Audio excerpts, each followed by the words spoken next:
In 2016, a psychology professor at the University of Toronto uploaded a video to YouTube. He wasn't famous. He wasn't trying to be. He had spent 15 years writing a book almost nobody read. He saw 20 patients a week. He gave lectures on mythology to half-empty classrooms. The video was about a bill he refused to comply with. The university sent him 2 warning letters. He published them online. Within months, he was the most polarizing intellectual in the English-speaking world. His name was Jordan Peterson. His next book would sell over 10 million copies in 50 languages. His YouTube lectures would reach over 650 million views. His world tour would sell 850,000 tickets across 303 cities. But what nobody expected was what would happen next, because the man who told millions of people to stand up straight and take responsibility was about to lose everything and rebuild himself from a place most people don't come back from. And in the What TF moment, you'll learn that this professor of clinical psychology once worked as a beekeeper, bartender, and an oil derrick worker, and built an indigenous longhouse on the 2nd floor of his Toronto home. Because meaning, for Jordan Peterson, was never something you find. It's something you build out of chaos every single time. Jordan Burnt Peterson, born June 12, 1962, in Edmonton, Alberta, Canada, raised in Fairview, a small town in northern Alberta. 3 books, over 10 million copies sold, translated into 50 languages.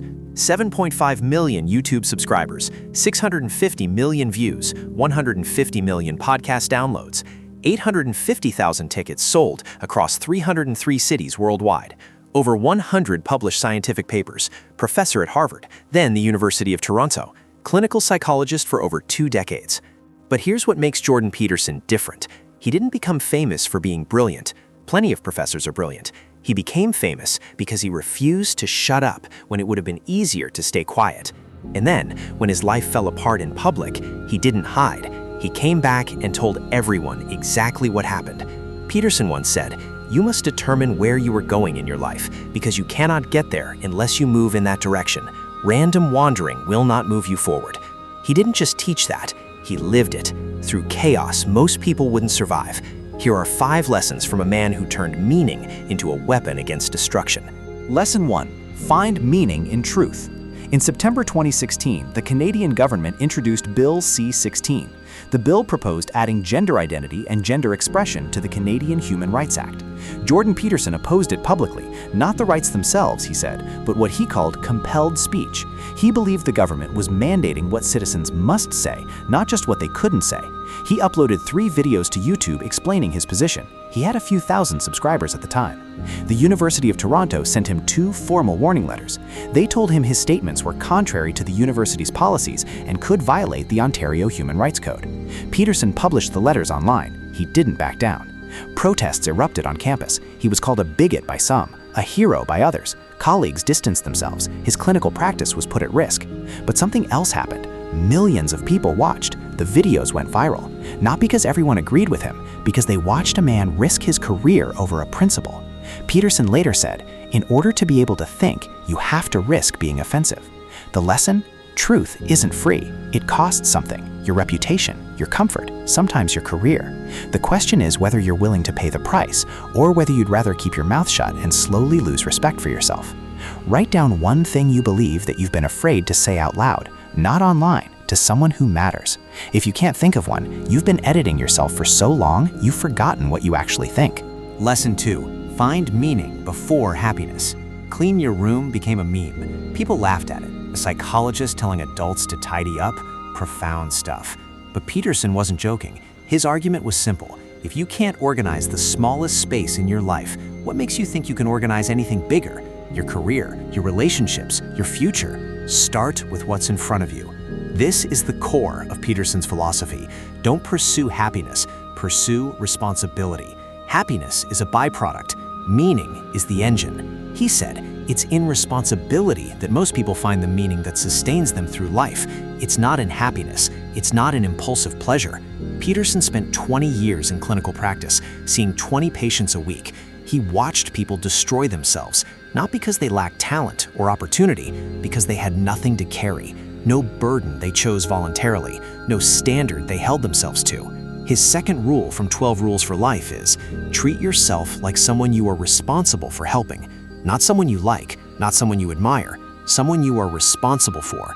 Because most people will sacrifice themselves through neglect without even noticing. They'll take care of a pet better than they take care of themselves. The lesson, happiness isn't a goal. It's a side effect of doing something that matters. If your life feels empty, it's not because you need more pleasure.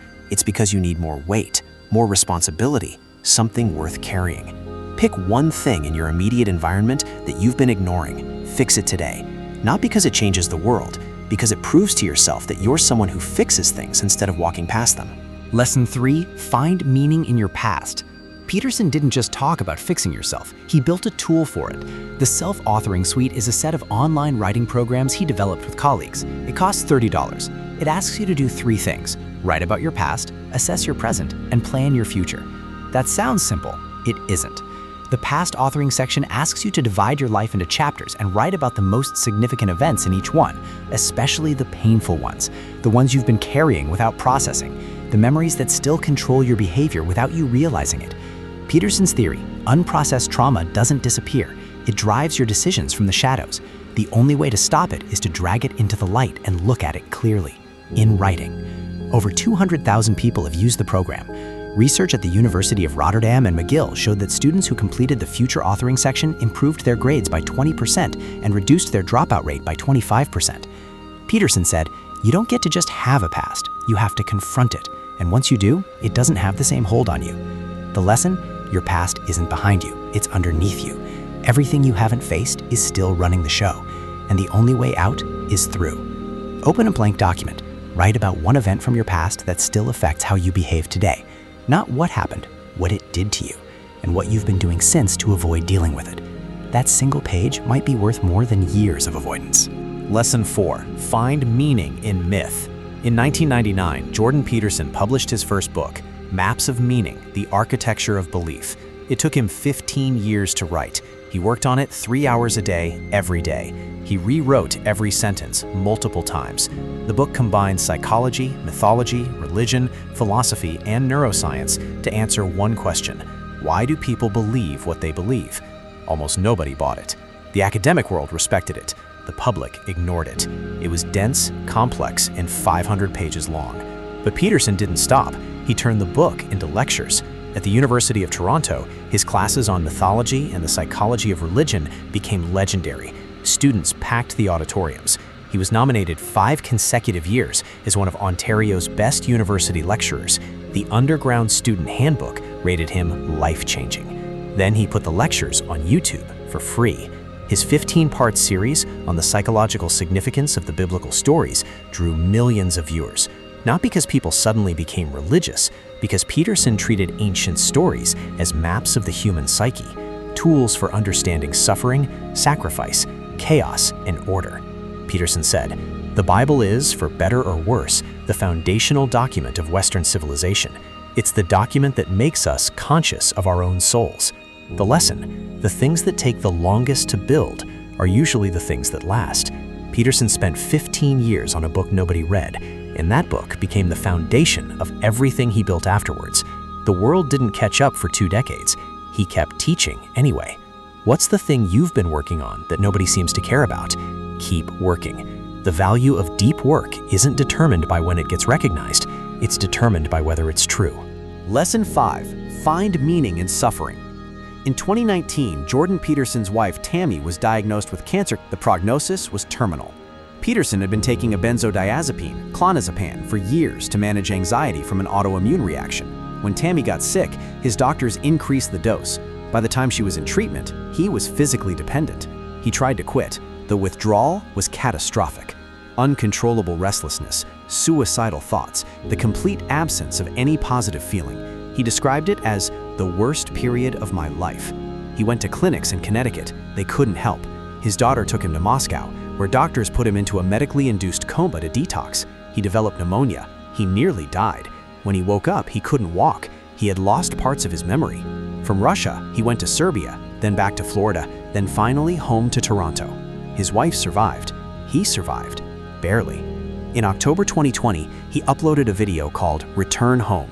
He looked different, thinner, older. He said, "I'm alive and have plans for the future. My health is still severely impaired, but I can work again, and I really want to." Then he wrote Beyond Order, 12 More Rules for Life, during his recovery, while still impaired.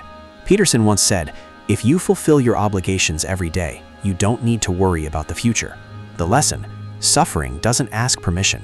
It doesn't care how smart you are or how many books you've sold. The only question is whether you let it destroy you or whether you drag something meaningful out of it. You don't need to wait for a crisis to build meaning, but if you're in one right now, know this: the way through is not around it, it's straight through the middle, and the person who comes out the other side doesn't have to be the same person who went in. Now, some things you probably don't know about Jordan Peterson. First, before he was a professor, he was a beekeeper, a bartender, a short-order cook, a gas jockey, a dishwasher, a plywood mill laborer, an oil derrick bit retipper, and a railway line worker, all in northern Alberta, in the kind of cold that hurts your face. Second, he built a Native American longhouse on the upper floor of his Toronto home, not a model, an actual longhouse. He was later inducted into a Pacific Kwakwaka'wakw indigenous family and given the name Alastailji, which means Great Seeker. He collects Soviet-era paintings and hangs them throughout his house as a reminder of what ideological possession looks like when it takes over a society. Third, he created a $30 online program that has helped over 200,000 people change their lives. The self-authoring suite reduced college dropout rates by 25% in verified studies. A writing exercise, $30. Peterson could have charged 10 times more. He didn't. Fourth, he has flown a hammerhead roll in a carbon fiber stunt plane, piloted a mahogany racing sailboat around Alcatraz Island, and explored an Arizona meteorite crater with a group of astronauts. The man who tells you to clean your room has done barrel rolls at 3,000 feet. Fifth, during his world tours, audience members regularly approach him in tears, telling him his lectures kept them from taking their own lives. In multiple interviews, when asked about these encounters, Peterson himself has broken down crying. He once said, through tears, "It's been overwhelming," the response from young men who said they were at the end of the rope. That's Jordan Peterson. Jordan Peterson didn't become one of the most influential thinkers of his generation because he had all the answers. He became one because he kept asking the hardest questions, even when it cost him everything. He found meaning in truth, risking his career over a principle when staying quiet would have been painless.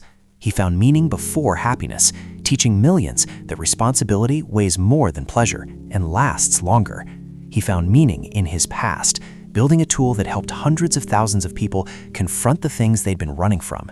He found meaning in myth, spending 15 years on a book nobody wanted and turning it into lectures that changed how millions understand themselves.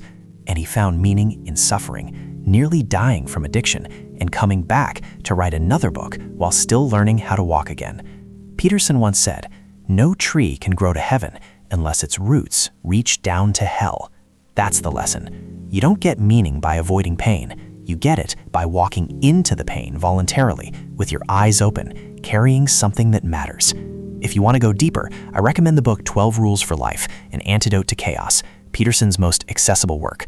Also watch his lecture series, The Psychological Significance of the Biblical Stories on YouTube, which is free and remains some of the most watched academic content ever produced.